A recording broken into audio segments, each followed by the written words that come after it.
Well, we're going to keep going. Tranquility.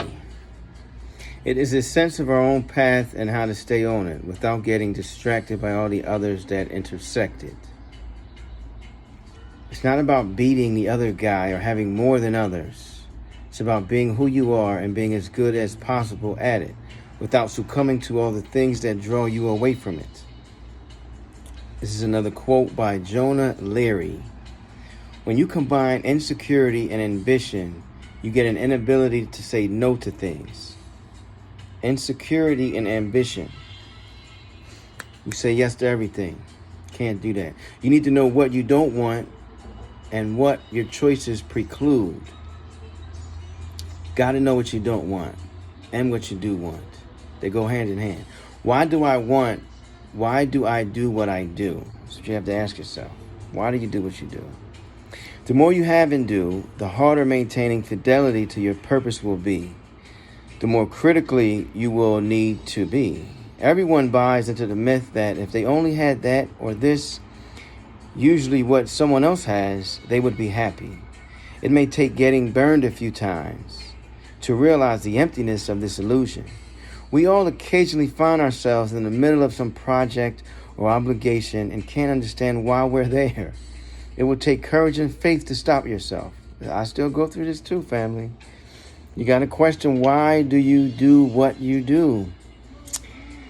Find out why you're after what you're after. Ignore those who mess with your pace.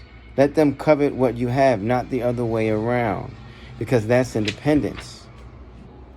Entitlement, control, and paranoia. A smart man or woman must regularly remind themselves of the limits of their powers and reach.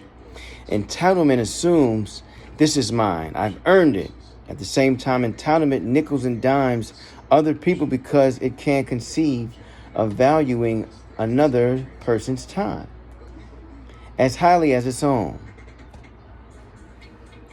It delivers tirades and pronouncements that exhaust the people who work for and with us, who have no choice other than to go along.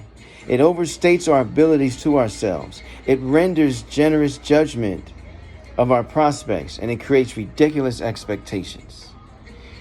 Control says it all must be done my way. Even little things, even inconsequential things. It can become paralyzing. Perfectionism or a million pointless battles fought merely for the sake of exerting it so. Paranoia thinks, I can't trust anyone. I'm in this totally by myself and for myself. It says I'm surrounded by fools. He who indulges empty fears earns himself real fears. Seneca said that. Be leery of entitlement, control, and paranoia. Managing yourself. It is not enough to have great qualities. We should also have the management of them. Quote by La Rochefort. As you become successful in your own field, your responsibility may begin to change. Days become less and less about doing and more about making decisions. Every project and goal deserves an approach fitted perfectly to what needs to be done.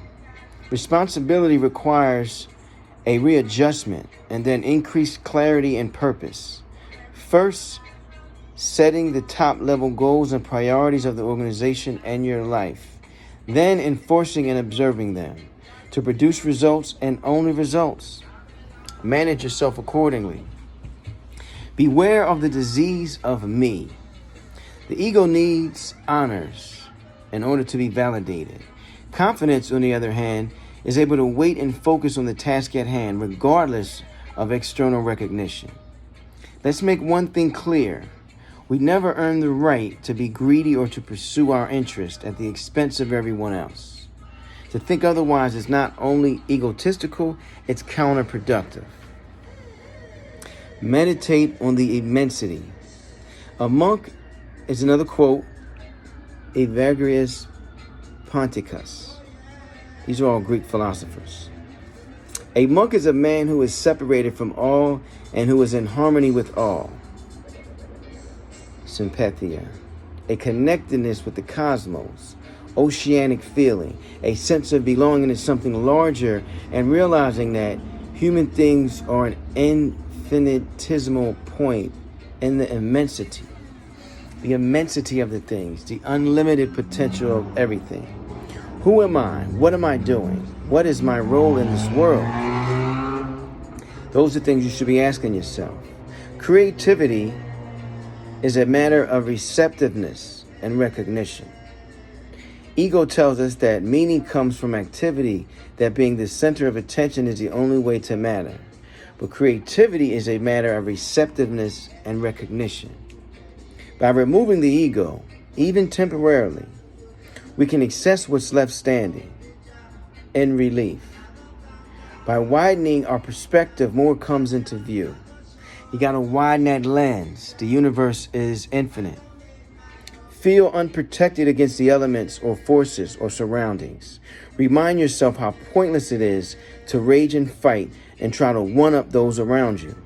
Go out and put yourself in touch with the infinite and end your conscious separation from the world. Reconcile yourself a bit better with the realities of life. Realize how much came before you and how only wisp of it remains. Maintain your sobriety. The height of cultivation runs to simplicity. Quote by Bruce Lee. The ego tells us we're invincible, that we have unlimited force that will never dissipate. Sobriety is having command of oneself. We have to fight to stay sober, despite the many different forces swirling around our ego. We're not talking about abstinence from drugs or alcohol, obviously, but there certainly is an element of restraint to egoless sobriety, an elimination of the unnecessary and the destructive. Sobriety is the counterweight that must balance our success. For what often comes next, ego is the enemy. You must manage yourself in order to manage success. Courage lies between cowardness on one end and recklessness on the other. Courage lies between being a punk or bitch-ass motherfucker, excuse my language, and a reckless dude on the other side where you just have no restrictions. You just, you go from a weak-minded dude to a crazy dude. Courage is in the middle. What's difficult is to apply the right amongst the pressure at the right time in the right way for the right period of time, and the right car going in the right direction. That's the challenge. That's why right knowledge, Dr. Malachi Z. York talked about this, and we'll go over that later. Right knowledge is key. Siddhartha Buddha talked about the same thing. Men of great ambition have sought happiness and have found fame. Behind every goal is the drive to be happy and fulfilled. But when egotism takes hold, we lose track of our goal and end up somewhere we never intended. We know what decisions we must make to avoid that ignominious, even pathetic end, protecting our sobriety, eschewing greed and paranoia, staying humble and retaining ourselves of purpose, connecting to the larger world around us. The world conspires against us in many ways, and the laws of nature say that everything regresses towards the mean. You gotta look at the big picture and meditate on the immensity of what's in front of us and around us and inside of us. Once you connect to that higher, unlimited source, none of this stuff matters. And then the ego will no longer be your enemy. And on that note, we're going to stop. And I will see you on the other side. Peace.